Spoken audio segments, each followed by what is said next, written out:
Salut à tous, je suis Hazard, on se retrouve pour une nouvelle année 2024 avec moi. Aujourd'hui, je vais réagir à une vidéo de Foufa, comme à l'époque. Bien sûr, n'hésite pas à t'abonner, à me suivre sur les réseaux sociaux, je suis Hazard. Et objectif, 1000 abonnés sur la chaîne principale et 100 abonnés sur la chaîne secondaire. J'avais pas fait de vidéo de réaction depuis un petit moment et je me suis dit, pourquoi pas profiter. J'ai augmenté le matos, voilà, j'ai le micro. Voilà. Ne m'engueulez pas s'il vous plaît. Donc ça y est, Hazard investi. La webcam, je l'utilise enfin. J'avais trop la flemme. Enfin bref, voilà. Bien sûr, je vais aller vous demander d'aller vous abonner au compte de Foufa puisque c'est sa vidéo. Donc son travail. Et moi. Et toi. Ou vous. Toi plus moi. Enfin bref. On va réagir. Du coup, c'est parti. Ouf, putain, les gens, ça fait longtemps. J'ai perdu la main. Ok, on arrête le Lofi. Voilà, la chaîne principale et la chaîne secondaire. N'hésite pas à t'abonner. Ok, bonsoir tout le monde, j'espère que vous allez tous très bien. Tout d'abord, bonne année, j'espère que vous avez passé de bonnes fêtes et que 2024 sera meilleur que 2023. Et en parlant de 2023, je me suis dit que ça serait pas mal de parler des plus gros scandales qu'il y a eu cette année-là. Bien sûr, Alors je me suis dit, je vous dis tout de suite, je connais presque pas, normalement, les dramas en France de 2023. Je connais juste les faits divers et c'est tout. Sinon, mis à part ça, je connais rien d'autre. ça reste que mon avis. Et je t'invite à la fin de cette vidéo à me dire quel a été pour toi le plus gros scandale de cette année 2023. Assez blablaté. Le mercredi 14 décembre 2022, la nouvelle tombe. L'influenceuse lyonnaise Sophie Fantasy, maman de 2 enfants, connue sur YouTube pour gérer la chaîne Swan et Neo, est poursuivie pour escroquerie en bande organisée, abus de faiblesse ou encore harcèlement moral. Celle qui Ah ouais, quand même, putain, juste ça. se trouvait derrière la caméra est accusée d'avoir escroqué 340 victimes entre 2010 et 2014 par le biais d'une agence matrimoniale Eurochallenge qu'elle co-gérait avec son compagnon. Pour les personnes qui ne savent pas ce que c'est qu'une agence matrimoniale, c'est tout simplement une entreprise qui met en relation des personnes célibataires, divorcées ou veuves, cherchant une relation amoureuse stable pour un mariage ou un remariage. En gros, c'est un Tinder version premium avec des personnes qui t'accompagnent tout au long de cette recherche amoureuse. Mais alors, pourquoi Sophie a été condamnée? Eh bien, il faut remonter dans les années 1990 où cette entreprise a été créée par la D'accord. maman du mari de Sophie Fantasy. Donc en gros la grand-mère de Swan et Neo. Et cette entreprise promettait à ses clients dès 1990 de trouver leurs futures épouses venues directement d'Asie, d'Afrique ou d'Europe de l'Est. Un C'était l'ancien Tinder, les gars, vous imaginez?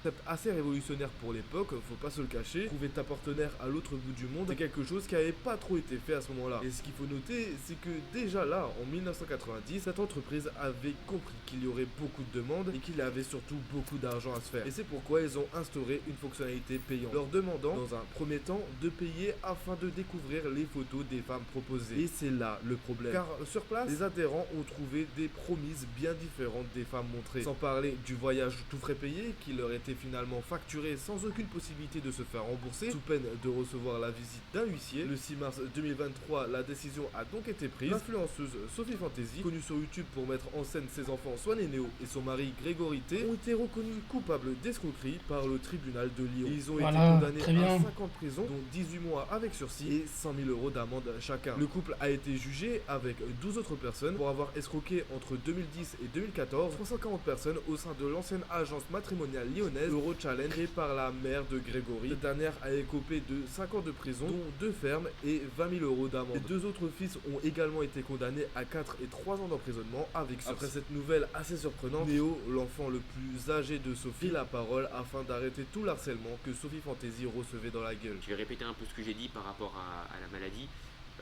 Cette maladie, elle a été causée par le stress de tout ça, par toute la fatigue accumulée par rapport à tout ça. Parce que je vous ai dit juste avant que le cyberharcèlement, moi ça m'avait pas atteint et ni Swan. Par contre, ma mère, ça l'a beaucoup atteinte. Ça lui a fait beaucoup de mal. Pour une mère, d'être considérée comme un monstre avec tous les efforts qu'elle fait, c'est juste horrible.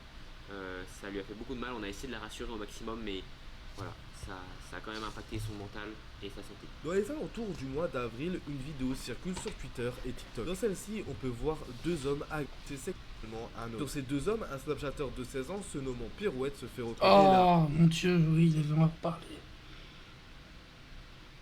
Oh putain, c'est pas possible. J'ai pas vu la vidéo. Mais dans une des vidéos réactions que j'avais faites, j'avais entendu l'histoire, c'était horrible. En gros, ils s'étaient mis en groupe à plusieurs pour pouvoir faire des choses qu'il fallait pas faire Enfin bref, vous allez voir. Ça part dans tous les sens. On apprend plus tard dans la journée que cette histoire a commencé à cause d'une embrouille tournant autour de l'argent. Pirouette lui aurait réclamé de l'argent qu'il lui aurait prêté en abusant de lui toute une après-midi. Un scandale qui a fait énormément de bruit à cause de cette vidéo, mais aussi à cause de deux autres où l'on voit un membre de sa famille l'engueuler alors que sa mère pleure en fond, et une autre où l'on entend Pirouette faire de fameuses excuses qui n'étaient pas du tout sincères. Avec toutes ces vidéos, internet s'est Voilà. Enculé, va.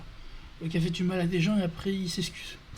Fils de pute. complètement enflammé. Des gens sont Non, ça c'est la mère. Lui c'est un enculé, tout court. Pardon, je me reprends. allés retrouver Pirouette, le filmant lui à son tour. Et quelques jours après cet acte horrible, la nouvelle tombe. Pirouette a été placé en EPM, établissement pénitentiaire pour mineurs, où il a été incarcéré pour VIOL et agression à main. non. Il a été placé provisoirement en attendant sa peine, et aux dernières nouvelles, on ne connaît pas encore la sanction. Le 17 avril 2023, Squeezie sort une nouvelle vidéo se nommant Ils nous ont insultés en ligne, on J'ai jamais vu cette vidéo. les confronte. D'ailleurs, petite info.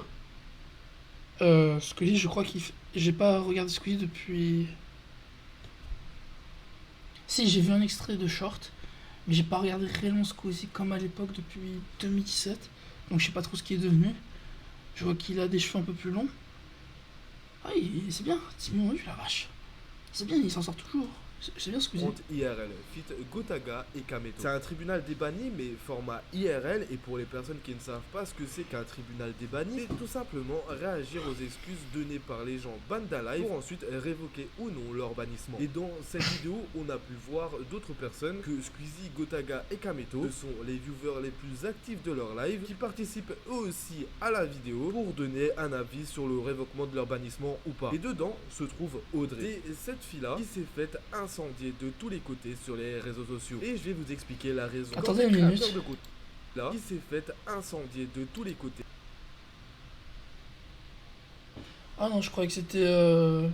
Ok, Sur les pardon. réseaux sociaux. Et je vais vous expliquer la raison. Quand des créateurs de contenu créent du contenu, ils ont cette vision que les viewers n'ont pas. C'est-à-dire s'exprimer de façon à être le plus divertissant possible et être le moins sérieux possible pour créer cet engagement dans la vidéo. Mais quand tu es un viewer et que tu passes dans la vidéo d'un créateur de contenu, le premier réflexe c'est de passer pour quelqu'un de sérieux lorsqu'on te donne le micro. Et c'est ce qui s'est passé lorsqu'Audrey a pris la parole, ce qui a créé un bordel monumental. En train d'appuyer le fait que c'est vrai que c'est vrai Kamel que il est moche et inintéressant. Merci Audrey. Merci Tous Audrey. les créateurs de contenu, que ce soit Kamel ou d'autres gens, en fait juste s'attaquer sur le physique c'est naze. Y a rien Vous avez regardé sa tête. ou d'autres gens. Oh merde, pardon. Regardez sa tête. Ça veut tout dire, ça veut dire en gros, ferme ta gueule, je t'ai rien demandé. En gros ça. Il a l'air tellement énervé. Lui, il a l'air complètement gêné. Lui, je sais pas ce qu'il fait, et lui, il a l'air stone. En fait juste s'attaquer sur le physique c'est naze. Y a rien qui peut justifier Bah si, c'est drôle de critiquer les gens physiquement. C'est drôle d'être méchant. que t'es sur un live et t'attaques quelqu'un sur son physique en fait. En fait, Bah pourquoi pas. je trouve qu'il y a beaucoup de culot, mais un peu trop. Merci. En plus là, Alors Squeezie, je pense qu'il est pas sérieux, mais regardez son visage, j'ai l'impression... Ah, il le prend quand même à cœur, hein, quand même. la défense, pardon je suis vraiment désolée, est mauvaise. En plus, Oh non, Domingo. et après, Par contre... Bah, elle est dure quand même. Si la défense est mauvaise, elle est pas obligée de dire que c'est dur. Si c'est du divertissement, c'est pas grave, on s'en fiche. C'est un peu dur celui-là, par contre. il y a un rajout d'abus de confiance. Bravo Audrey. Ah, peut-être, j'ai compris pourquoi les gens ne l'aimaient pas, je pense. Elle avait un côté trop sérieux, elle prenait la chose comme si c'était un peu comme une Karen, peut-être. On va dire qu'elle était moralisatrice, c'est peut-être ça qui a gêné les gens, je pense. Je sais pas. J'ai pas suivi l'histoire. J'avoue que je suis totalement d'accord avec ce que Audrey a dit. Je vais suivre l'avis du public et je vais changer mon vote. Oh. Du coup, tu restes l'avis. Je vais suivre les avis du... Les deux têtes sont en mode... Et à Ouh, vous avez vu comment les gars ont regardé la meuf? cause de ce côté sérieux, dans une vidéo divertissante de Squeezie, Audrey s'est faite allumer de partout, créant un cyberharcèlement. Ah, après, normalement, Audrey, si elle savait ce que c'est Internet, malheureusement, il y a des salopards. Et souvent, tu peux rien y faire. Tu peux juste en rire ou les envoyer balader. tellement autour d'Audrey, avec des tweetos l'insultant à tout va. On a un tweetos par exemple Tuitos. qui est suivi par énormément de personnes qui a dit trouvez-moi une personne plus détestable que elle par pitié, Quelle, par pitié. qui a créé de nombreuses réponses au tweet et donc énormément d'engagement, poussant le drama extrêmement loin. Et voyant l'ampleur que ça a pris, Squeezie a été obligé d'y réagir, dans un premier temps avec un tweet, puis en live. Et dans le tweet, il nous dit ça y est, une femme donne son avis très pertinent sur des comportements toxiques, et tous les détraqués de ce réseau en font un bouc émissaire. La vidéo dénonce Mais pourquoi tu mets femme, Squeezie? Tu devrais dire personne, je sais pas. Pourquoi mettre le mot femme en particulier? Je pense pas que c'est parce que c'est une femme qui... où ils étaient énervés contre elle. Je pense que c'est parce que la meuf a donné son avis en fait. C'est ça le problème, c'est pas... En fait, c'est comme s'ils pensaient que les gens en fait détestaient cette personne parce que c'est une meuf, alors que non. En fait, ces gens-là, ils ragent sur la meuf parce qu'en fait elle a donné son avis. Mais bon, après c'est un petit détail. La vidéo dénonce exactement ce que vous faites ici. Insulter, bâcher, harceler. Parce qu'on est anonyme. exactement ce que vous faites ici. Insulter, bâcher, harceler parce qu'on est anonyme. Remettez-vous en question. Je comprends qu'il y ait des gens qui auraient aimé que le format soit full second degré, qu'on rigole, qu'on s'en foute et tout, mais il ne l'est pas. Et qui a eu le rôle de ramener du premier degré là-dedans? Attends, je comprends pas. C'est une vidéo seconde degré ou c'est une vidéo sérieuse? Les viewers, et en tout cas ceux qui ont pris la parole parmi les viewers. Il faut avoir du courage pour la prendre qui plus est. Et en fait, il y en a très peu qui l'ont prise, et il y a essentiellement Audrey qui l'a prise, et qui en plus avait des arguments très bons, objectivement. Donc, et par contre, ce qu'elle a subi derrière sur les réseaux sociaux, ça s'appelle de cyberharcèlement, c'est de l'acharnement. C'est de l'acharnement, les gars, c'est vraiment pas drôle. Personne n'a rigolé face à des grands tweets de trous du qui disent c'est la meuf la plus détestable, non mais l'autre avec sa salopette, je l'en... Mais vous êtes des malades, les gars. Vous êtes des malades, c'est pas une créatrice de contenu, c'est pas quelqu'un qui a une communauté. C'est quelqu'un de la communauté qui prend D'ailleurs, si tu rejoins ma communauté, n'hésite pas à t'abonner. son courage à deux mains pour venir dans cette vidéo Il y a fait un et pour placement produit. intervenir en faisant des remarques méga pertinentes. Suite à cet extrait de live, les gens ont compris la prise de parole de Squeezie. Mais d'autres ont encore plus exagéré la chose, disant Ah bah. que c'était pas normal que Squeezie se mette à insulter des gens en live, alors que la réaction de Squeezie a été plus que Squeezie. compréhensible. Audrey Squeezie. avait même pris la parole après toute cette histoire, nous révélant ce qu'elle avait vécu. Moi, ce qui va me gêner, c'est quand ça part sur le physique, quand ça part sur de l'incitation à la violence, quand ça part y a eu sur ça des insultes hardcore. Ouais, bien sûr. C'est genre, mais que je me retrouve en face d'elle, je vais lui casser ses dents et tout. On va voir Non, si- par contre, les gens qui disent ça sont ils exagèrent quand même. Oh putain, les gens, sérieux. Pourquoi vous cassez ses dents là? Genre, si je la croise dans la rue, je vais la buter. Enfin, elle mérite de c'est quoi cette. Enfin, tu vois, genre des trucs où je suis en mode, ouais, on parle d'un truc où dans une vidéo, j'ai donné mon avis parce qu'on me l'a demandé. Le 6 juillet 2023, Théo Malini sort une vidéo. Alan Food Challenge, tout est fake. Dedans, il se penche sur les Vous savez ce qui est ironique avec ce gars-là? Enfin, je sais pas s'il est comme ça, mais à une époque, ce gars-là, là, il s'appelait. Il avait insulté Maxella. Il le traitait de gros patapou. Je sais plus comment il s'appelait encore, ce gars-là. Ah putain, il avait un nom. En tout cas, enfin bref. Il était dans un drama, ce gars-là. Il s'est retrouvé dans des situations. Vous savez que ce gars-là, il faisait des fausses analyses. Il donnait des fausses. On va dire. Comment expliquer ça? De fausses expertises sur des vidéos truquées. Et il essayait de créer des dramas autour de d'autres youtubeurs comme Maxella. Et il s'est fait incendier, je crois, par un tas de gens. Il a tout changé. D'ailleurs, le gars, maintenant, il s'appelle Théo Malini. Et j'ai l'impression que maintenant, son contenu est devenu meilleur. Faudrait peut-être que j'aille checker. Mais à une époque, c'était pas un mec... voilà, quoi. Comme Comme Max Kaiz aussi. C'était pas un mec intéressant à une époque. C'était des gros cons. Désolé si vous regardez cette vidéo, mais je m'en fiche un peu. Je dis ce que je pense. Mais tant mieux s'ils ont évolué, j'espère qu'ils sont heureux. Dedans, il se penche Voilà, je donne mon avis. sur les vidéos du youtubeur Alan Food Challenge qui pose un énorme problème. Ce problème, Oh, c'est la le qualité. fake présent dans ses vidéos. Théo Malini nous explique donc à travers cette vidéo qu'Alan Food Challenge a un mode opératoire assez particulier. Car en regardant ces vidéos chronologiquement, on se rend compte que des accélérés sont mis dans les vidéos, puis des cuts à certains endroits, puis des cuts à chaque bouchée qu'Alan Food Challenge prend. À première vue, ça choque pas énormément, mais Théo Malini nous montre avec une vidéo d'explication que le fake se trouve à ces moments-là. Pas grand chose. Allez, c'est parti, je suis dans une vidéo d'Alan.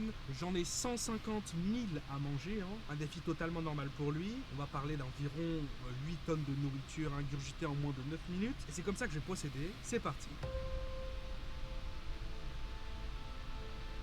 Alors, si vous avez toujours pas compris comment ça s'est déroulé, c'est simple. Chaque fois que j'ai mis quelque chose dans ma bouche et que j'ai commencé à le mâcher, j'ai tout simplement recraché dans un papier, ou même on peut faire ça directement avec une poubelle au pied de la table, un peu planquée en dehors du plan, du champ de caméra ou entre les jambes. Et comme ça, en fait, il n'y a rien qui tombe dans mon estomac et je peux manger 10 tonnes de nourriture par jour. La vidéo a ensuite explosé. Elle est actuellement à plus d'1 million de vues et ça a retourné tout internet. Ils se sont tous empressés de visionner les vidéos d'Alan Food pour trouver d'autres preuves. Et bien évidemment, des preuves ont fait surface. Comme cet extrait où l'on voit Alan Food cracher directement en vidéo ce qu'il avait en bouche, appuyant donc la théorie de Théo.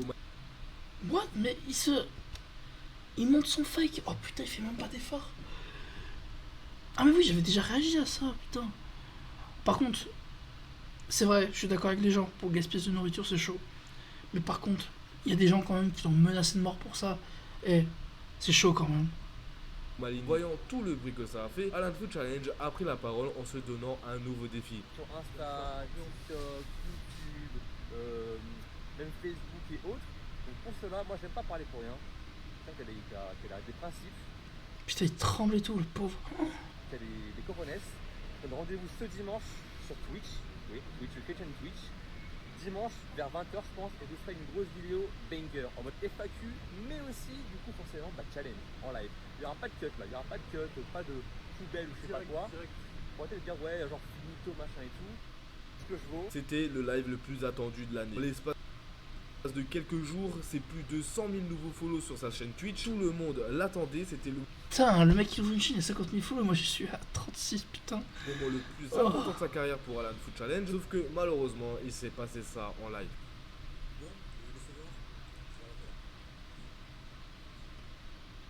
Oh non, le pauvre. Oh la vache.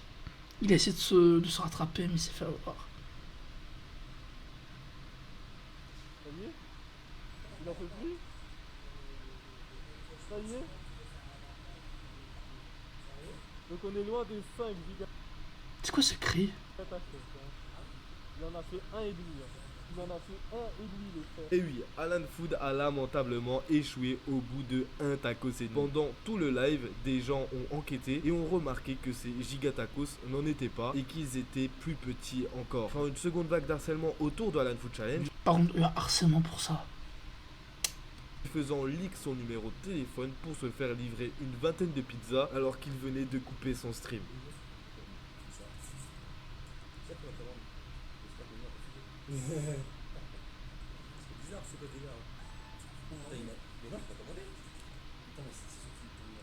Non mais les gens sont graves.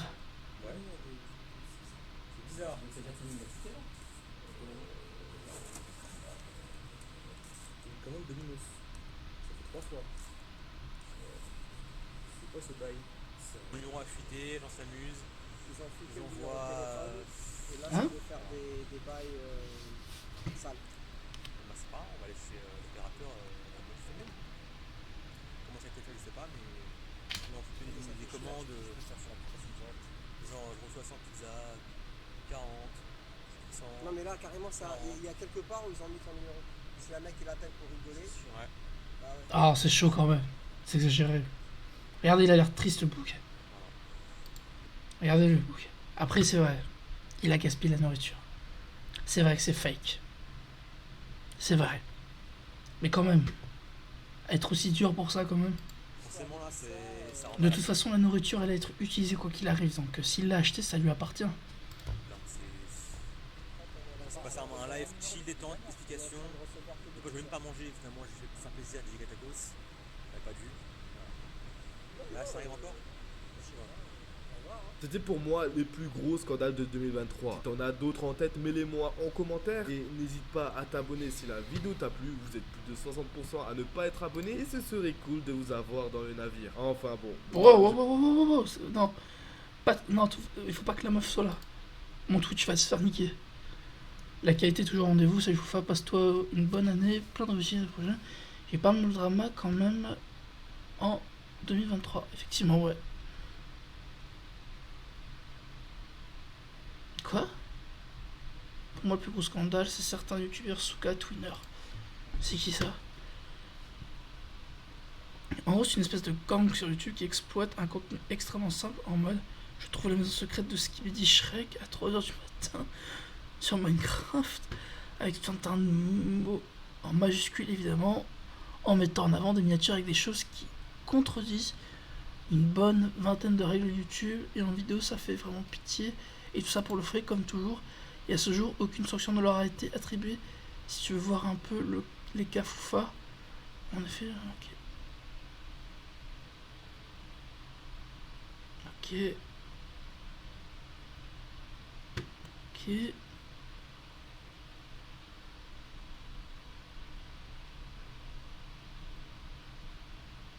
Quoi? Alors pareil, j'ai toujours pas regardé le truc Explorer. J'ai toujours pas regardé. Putain, 66, tu es bien dessus. Excusez-moi, je regarde. Je remets le son.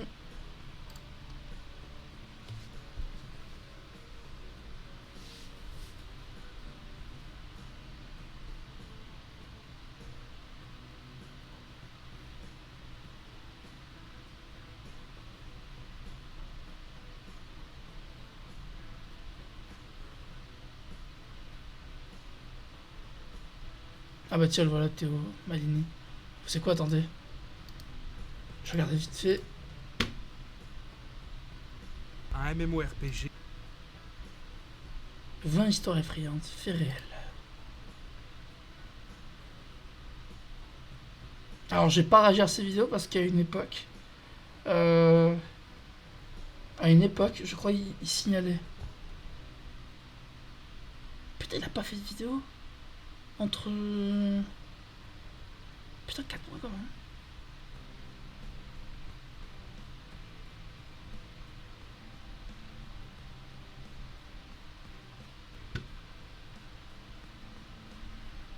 D'accord. Ouais.